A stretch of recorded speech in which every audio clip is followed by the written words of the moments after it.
지난주에 오셨을 때 제가 김정숙 여사 네. 그 인도 방문 관련해서 얘기를 하면서 그 민주당 지도부는 적극적으로 디펜스하지 않는다라고 질문 드렸었어요. 그래서 의미 없다. 그 정도의 가치가 있지 않다. 그래서 정치적 논란이 되는 거에 대해 될 그 거리를 만들어줄 필요 없다 이렇게 말씀을 하셨는데 지금 이제 문재인 대통령 그리고 나서 그날 문재인 정부 청와대 출신 뭐 장관의 분들 다 나오셔서 적극적으로 이제 막 전방위 기자회견 하시면서 막 디펜스를 하셨단 말이에요. 그리고 이제 문재인 대통령도 이제 6년이 지난 일을 가지고 특검 주장하니까 한심하다. 정치 품격 가지고 정치적 이제 좀 품격을 가져라. 막 이런 얘기도 하시고. 근데 그럼에도 불구하고 전직 대통령까지 나섰는데 이렇게 지도부가 안 나서는 건 좀 문제가 있지 않냐라는 지적은 여전히 나오고 있거든요.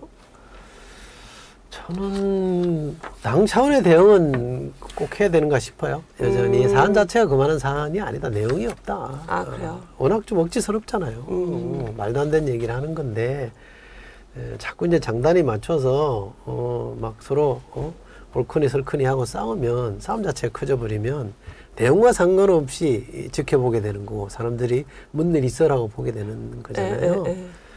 당사자들이야 뭐 정말 저렇게까지 할 일인가 싶은 거고 그리고 그 당시 참여했던 사람들 장관이나 또 지금 지도부에 속해 있는 분 중에 한 분이잖아요. 그러니까 그런 분들이 나와서 적극적으로 해명하는 정도일 것 같고 여기서 만약에 정말 더 심각하게 사안이 더 나빠진다 그러면 당 차원에서 대응을 해야 되겠지만 아직까지는 저는 그럴 일은 아니다고 생각합니다. 일각에서 그 얘기도 있더라고요. 이재명 지도부가 참전을 하게 되면 김혜경 특검도 얘기가 더 나올 수 있어서 이거에 대한 부담으로 참전을 하지 않는다. 모르죠. 그 속내는 모르겠습니다만 그럴 수는 있겠죠. 이른바 이제 그 이재명 대표는 지난 정부의 어떤 과오? 로부터 좀 자유롭고 싶다. 근데 나랑 상관없는 일 아니냐.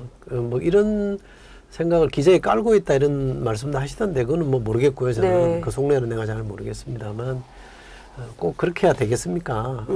과거에 대선 때 한 말씀도 보면 지난 정부 문재인 정부랑 본인을 한 묶음으로 얘기했던 적이 여러 번 있었기 때문에 그렇게 뭐 분리가 될 사안은 저는 아니라고 보고요.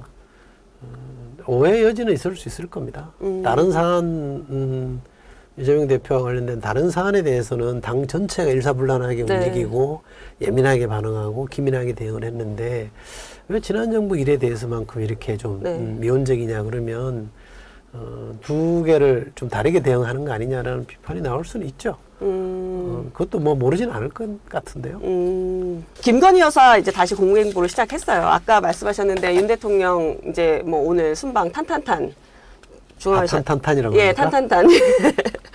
순방 이제 중앙아시아 3국 순방길을 올랐는데 뭐 이게 이제 국빈 방문이기 때문에 뭐 여사가 가는 거일 수도 있는데 이미 이제 총선 이후에 공개행보를 시작을 했고 이제 오늘도 이제 같이 가는데 이렇게 공개행보를 총선 이후에 이제 점차적으로 시작하는 거에 대해서는 어떻게 보세요?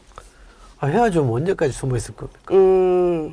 문제는 뭐 공개행보를 하느냐 안 하느냐 중요한 게 아니죠. 역할이 뭐냐. 사실 공개행보에서 사고를 친 경우는 별로 없잖아요. 아, 그렇죠. 보이지 않는 영역에서 사실은 뭘 하냐, 왜 과도하게 영향력을 행사하냐 이런 것 때문에 논란이 되는 거기 때문에 거기에서 뭔가 이분들은 교정할 생각을 해야지 공개 행보 안 한다고 해서 본인의 무슨 잘잘못이 없어지는 건 아니잖아요.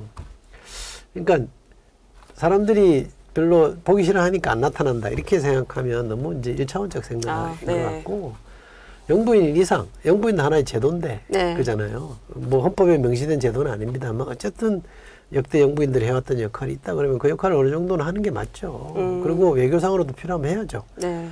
근데 딴 데서 사고 치지 않으면 좋겠다. 딴 데서 월권하지 않으면 좋겠다. 오죽하면 우리나라가 코어 프레지던시라고 합니까? 코어 프레지던시라는 얘기는 공동 대통령제라는 거거든요. 우리 헌법은 한 개인이 대통령이에요. 공동 대통령제는 헌법 위반이에요. 그쵸. 그렇게 운영하는 것 자체가 헌법 위반이기 때문에 그렇게 하면 안 되거든요. 그런데 사실은 뭐 지금 공동 대통령제라고 많이들 받아들이고 있잖아요. 그리고 과거에 박근혜 대통령 때 왜 박관천이라는 수사관이 네. 이 보고서 선거에 보면 권력서리 1위는 최순실이라고 나오잖아요.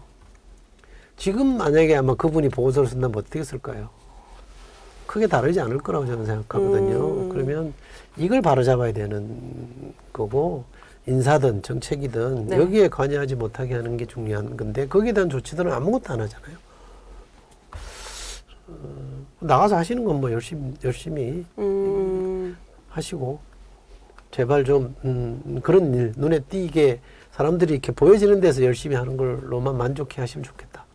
그러니까 영부인으로서의 역할은 제대로 수행을 그대로 하고 다만 이제 지금 논란이 되는 것들이 있잖아요. 그래서 이제 뭐 참 얘기하기가 그렇지만 김건희 여사가 이제 포토라인을 언제 쓰냐 이 얘기들을 좀 가끔 전망하는 사람들이 좀 있어요. 그래서 뭐 6월에 이제 순방이 좀 있기 때문에 6월 중순까지는 좀 서지 않을 것이다라는 얘기들을 좀 하기도 하고 그러는데 이제 이 문제를 좀 어떻게든 국민이 갖고 있는 의혹을 좀 풀어야 된다 이런 얘기들을 하는데 개인적으로는 포토라인에 서게 될 거라고 보세요? 쉽지 않아 보이는데요. 저는 서야 된다고 봅니다. 굉장히 심플한 문제죠. 서야죠. 네, 그거 그 이후에 수사를 검찰이 어떻게 할지는 모르겠습니다만 일단 서야죠. 서야 되는데 서야 되는 것과 서는 것과는 또 다르잖아요. 그렇죠. 그러니까 대통령이 뭐 짐작컨대 네. 고집을 좀 피우는 것 같은데 그리고 그 고집을 관철시키기 위해서 세우면 안 된다고 하는 행위자들이 또 있겠죠. 네. 그런데 검찰의 역사를 보면 과거에 YS 대통령 때도 그 아들을 포토라인에 세웠던 것 같고 구속까지 시켰잖아요. 네. 김대중 대통령 때도 마찬가지였습니다. 그건 이제 대통령의 결단이 있었던 그러니까요. 그러니까 그때는 검찰이 고집을 피웠어요. 어떻게 해서 이거는 구속 안 하면 안 된다라고 고집을 피웠기 때문에 결국 이긴 거란 말이죠. 지금 검찰이 그만한 결기를 갖고 있는지는 제가 모르겠습니다만 어쨌든 이 사안은 과거 정부에서 역대 대통령들이 자기의 피부치들 정말 눈에 나도 안 아플 정도의 사람들을 검찰이 구속시키는 걸 다 양해하고 받아들였단 말이죠. 그럼 지금 대통령 왜 안 되느냐. 그 검찰의 결기를 세웠던 사람 중에 하나가 지금 대통령인데 그때는 그때고 지금은 안 된다? 그건 말이 안 되죠. 결국 세워야 된다고 생각하고 법 앞에 누구도 예외는 없다라는 걸 보여줘야 그게 법치국가인 것이고 그렇잖아요. 그래야 검찰도 바로 서는 거겠죠. 살아있는 권력에 대한 수사 그렇게 소리 높여 외쳤던 분들이 누굽니까? 지금 대통령이고 한동훈 전 위원장 아니에요? 그 지금 검찰에 끌고 가신 분들 아니에요? 살아있는 권력에 대한 수사를 해야 검찰이 살아있다. 검찰이 제대로 하는 거라고 노래를 불렀던 사람들이 왜 그 얘기를 안 합니까? 지금 시퍼렇게 살아있는 권력에 대해서는 왜 그렇게 꼼짝 못해요? 그러면 대통령이 결단을 하는 거에 영향을 미칠 만한 변수가 뭐가 있을 수 있을까요? 가령 그건 하나뿐이죠.